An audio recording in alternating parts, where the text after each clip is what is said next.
kembali di Dua Arah. Saya akan kembali menyapa Gubernur Jawa Tengah Ganjar Pranowo. Pak Ganjar, kalau Jakarta sudah mengirimkan PSBB yang sudah ditangani oleh Kementerian Kesehatan, bagaimana dengan Jawa Tengah? Kita belum sampai ke sana.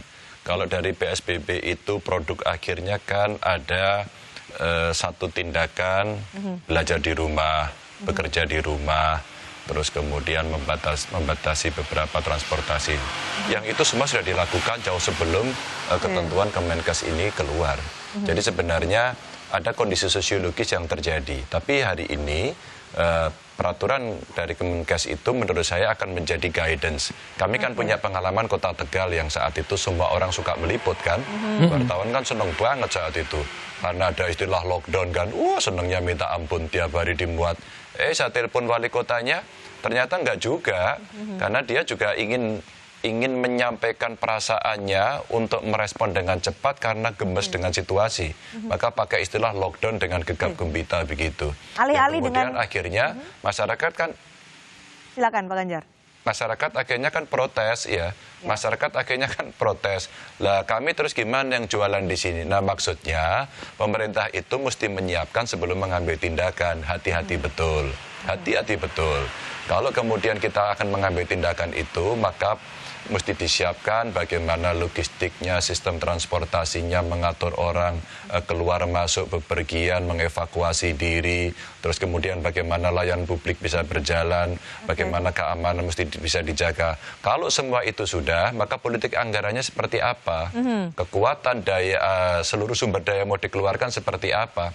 Kalau cuma statement saja, terus kemudian ini disukai orang, disukai dalam diksi-diksi publik begitu, ya akhirnya hanya jadi panggung-panggung politik begitu. Nah ini kemarin yang kami dengan wali kota bicara dan itu menjadi koreksi yang baik. Alih-alih PSBB, apa yang akan kemudian dilakukan oleh pemerintah Provinsi Jawa Tengah memang tidak bisa untuk menghambat orang sudah dalam PSBB dari Jakarta, artinya Jabodetabek mungkin kecil kemungkinan akan berpindah ke Jawa Tengah. Tapi bagaimana menjamin bahwa orang-orang Jawa Tengah tidak bepergian antar daerah di lingkup Jawa Tengah sendiri? Ya nggak bisa dijamin, Mbak. Memang semuanya bisa dikontrol, nggak bisa. Begini, kita itu percaya pada tata nilai. Yang meskipun juga itu tidak ada yang sempurna, yang kafah, yang bulat nggak ada. Sekarang kita gerakkan, kami minta bantuan para ulama untuk menyampaikan, tokoh agama menyampaikan, tokoh masyarakat menyampaikan, kita buat gerakan. Hari ini saja begitu kita dengungkan, pakai masker, Jakarta pakai masker, bergerak semua. Hari ini kita dengungkan, ayo masyarakat di desa buat lumbung pangan, tetanggamu dibantu Mbak mulai bergerak. Nah artinya tetap melakukan sosialisasi itu. Baik, itu yang terjadi di Jawa Tengah. Mbak Devi, kalau melihat apa yang dikatakan pemerintah boleh mudik tapi harus karantina 14 hari, ada beberapa terakhir kita melihat ada agak kurang koordinasi dengan komunikasinya, bagaimana masyarakat menerima itu? Ya, secara sederhana yang perlu kita pahami dalam konteks mudik, ini akan ada dua gelombang kan. Gelombang pertama itu orang mudik karena sentimen ekonominya, yaitu insting bertahan hidup. Karena ketika ada informasi, problemnya begini, ada dua informasi, informasi formal dan informasi informal bawah tanah lewat sosial media dan sebagainya. Yang sayangnya memang dipenuhi banyak informasi yang tidak dapat dipertanggungjawabkan.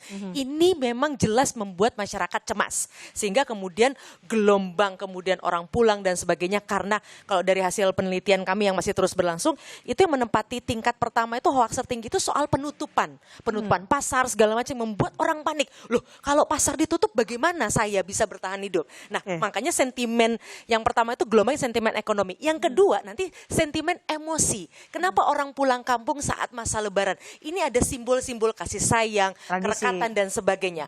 Nah antara jeda antara sentimen ekonomi dan emosi ini cukup baik tanda kutip karena masyarakat sudah mulai terdidik bahwa nggak bisa pulang. Jadi nangisnya kalau hasil pengamatan kami di bawah secara kualitatif sudah lebih awal. Sedihnya sudah luar, waduh nggak bisa pulang nih Ina itu segala macam. Artinya apakah masyarakat menaati apa mematuhi imbauan dari pemerintah nggak usah mudik deh?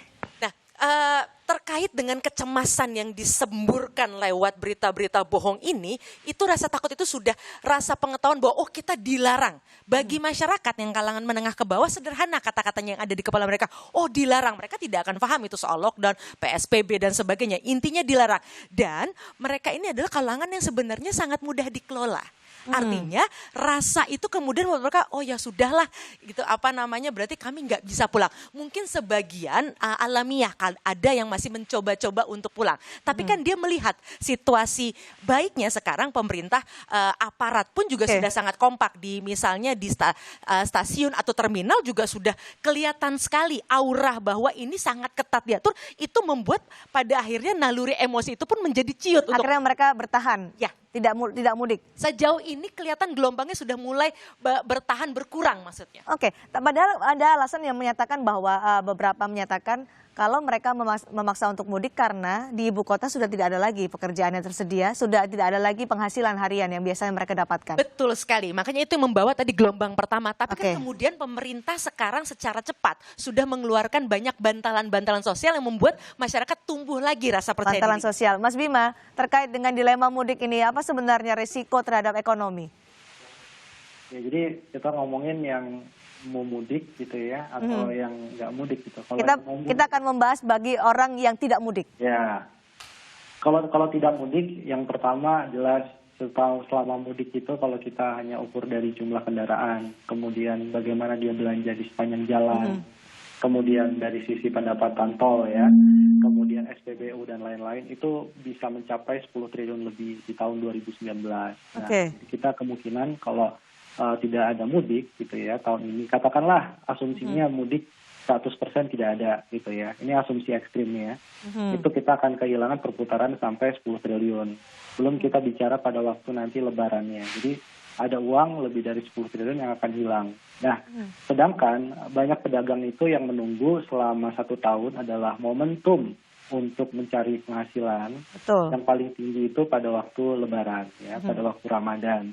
Sehingga kita hanya menunggu berarti Ramadan tahun depan ya untuk bisa meningkatkan konsumsi belanja secara optimal. Nah, kemudian kalau misalkan sebaliknya gitu ya, saya juga coba balance apabila dipaksa, bukan dipaksa ya, apabila tidak ada aturan-aturan yang cukup ketat untuk menghimbau para pemudik ini dan banyak yang bandel untuk tetap mudik pada waktu lebaran nanti, ini justru ada implikasi ekonomi yang menurut saya justru berat juga. Baik, Mas Bima, itu ada implikasi ekonomi kalau mereka memang memaksa untuk mudik. Tapi kalau dari pernyataan pemerintah bahwa tidak akan melarang mudik, tapi jika ada yang mudik dengan keterpaksaan, maka harus ada isolasi 14 hari. Apakah ini juga membawa dampak ekonomi dengan pernyataan? Jelas ya. Yang pertama gini, riset dari London Business School sudah bilang bahwa negara yang paling terdampak terhadap adanya COVID-19 ini, mau mudik atau nggak mudik, apalagi masih ada yang ngeyel mau mudik ya, ini adalah negara-negara berkembang. Karena fasilitas kesehatan kita memang jauh tertinggal dari negara-negara maju yang lebih siap. Pertama itu ya, mau dibandingin banyak lah, mulai dari jumlah tes per 100.000 orang, mau bandingin jumlah ICU, tadi kalau kita bicara fasilitas kesehatan di daerah ya. Nah yang kedua, kalau kita bicara ini kan artinya ketika masih ada yang nekat untuk mudik ya, kita harus pikirkan juga berapa kemudian ongkos kesehatan, berapa kemudian kesiapan dana desa. Karena sekarang saya sudah banyak dapat masukan ya, ini mungkin kebetulan ada Pak Ganjar juga, ada Pak Fajrul. Jadi permasalahan dana desa ini juga ternyata cukup serius. Karena belum ada lebaran saja, belum ada mudik puncaknya, ini beberapa kepala desa ada yang mengeluh gimana ini menggeser anggaran dana desa khususnya untuk melakukan isolasi dan karantina kesehatan tadi. Mas Bima, karena ini tadi disebutkan bahwa mereka yang memilih tidak mudik, kalau Mbak Dewi bilang yang diurusan adalah perut, ini harus ada bantuan sosial. Kalau Mas Bima melihatnya seperti apa? Bantuan sosial seperti apa yang dibutuhkan bagi mereka yang tidak mudik? Ya, saya langsung konkret aja bahwa betul ada 405 triliun ya stimulus yang itu rencananya akan dikeluarkan. Tapi kalau kita bicara dari 405 triliun, kalau tidak salah 100-an triliun itu untuk bantuan sosial, di mana masih menyentuh yang kelas miskin ya, atau di bawah garis kemiskinan. Sementara pedagang-pedagang itu belum tentu mereka yang kemarin menjadi kelas menengah. Jadi idealnya berapa Mas Bima? Idealnya kita harus mencakup, kalau saya mau ekstrim ya, 115 juta masyarakat Indonesia yang dibilang Bank Dunia itu adalah rentan miskin. Ini saya kira belum banyak tercakup dalam stimulus yang 405 triliun secara total. Jadi harus ada insentif konkretnya. Baik, Bapak Jul, jadi insentifnya akan seperti apa untuk memaksa orang tidak mudik?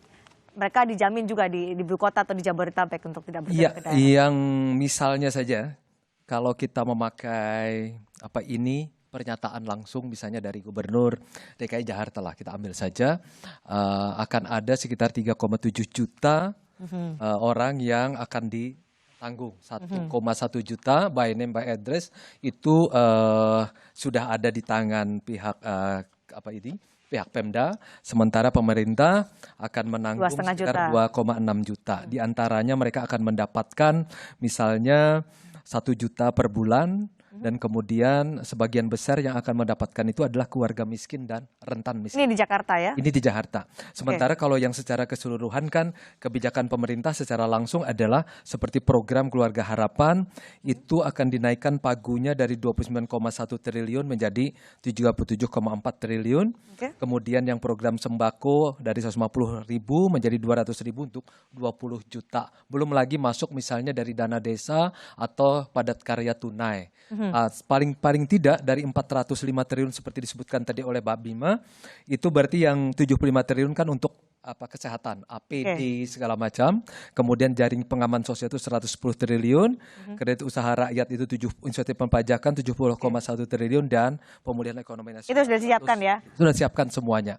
Dan paling tidak dihitung selama 3 bulan ke depan, paling tidak kalau kita lihat sekarang kan kita lagi menyelesaikan ini untuk yang pelanggan listrik 450 watt, itu kita gratiskan tuh jumlahnya sekitar 24 juta orang. Kemudian untuk yang 900 watt bersubsidi itu sekitar 9 juta. Jadi ada 33 juta orang. Itu stimulus ini sudah disampaikan oleh Presiden juga ya? Sudah disampaikan dan sudah dijalankan. Kalau yang untuk listrik sudah berjalan, dan hampir dalam 2 hari terakhir ini hampir 12 juta sudah selesai. Itu secara nasional. Saya ke Pak Ganjar. Pak Ganjar, untuk Jawa Tengah seperti apa APBD disiapkan untuk penanganan corona 3% dari Jawa Tengah? Benar demikian? Dan bagaimana nanti penggunaannya? Jadi ada proses yang mesti kita lakukan, sinkronisasi dan harmonisasi. Dana desa ada yang bisa digunakan untuk penanggulangan ini. Yang kedua, APBD kabupaten kota juga sama. Provinsi juga punya, dan pusat buat lagi. Apa artinya? Sebenarnya semua bergotong royong untuk mengcover, sehingga kita bisa menghitung kira-kira berapa jumlah atau kuantitas yang diperlukan. Tadi pagi saya memimpin rapat untuk meminta data dari kabupaten kota agar segera dikirim. Rata-rata kabupaten kota juga sudah melakukan relokasi dan realokasi anggaran untuk merespon pandemi ini.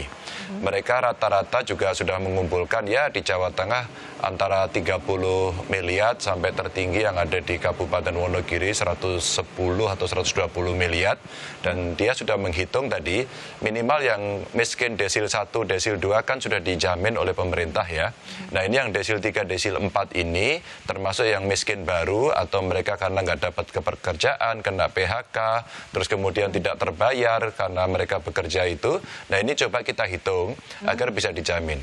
Indeksnya kita ikut indeksnya pusat 200.000 dalam setiap bulan untuk 3 bulan ke depan. Jadi sebenarnya kebutuhan dasar ini yang coba kita siapkan dari anggaran negara. Namun masih ada CSR, kami punya Basnas, kami punya filantrop, kami punya gotong royong masyarakat, lumbung pangan, jimpitan kalau Anda tahu. Jadi artinya sebenarnya banyak kekuatan yang sekarang coba kita dorong untuk merespon itu.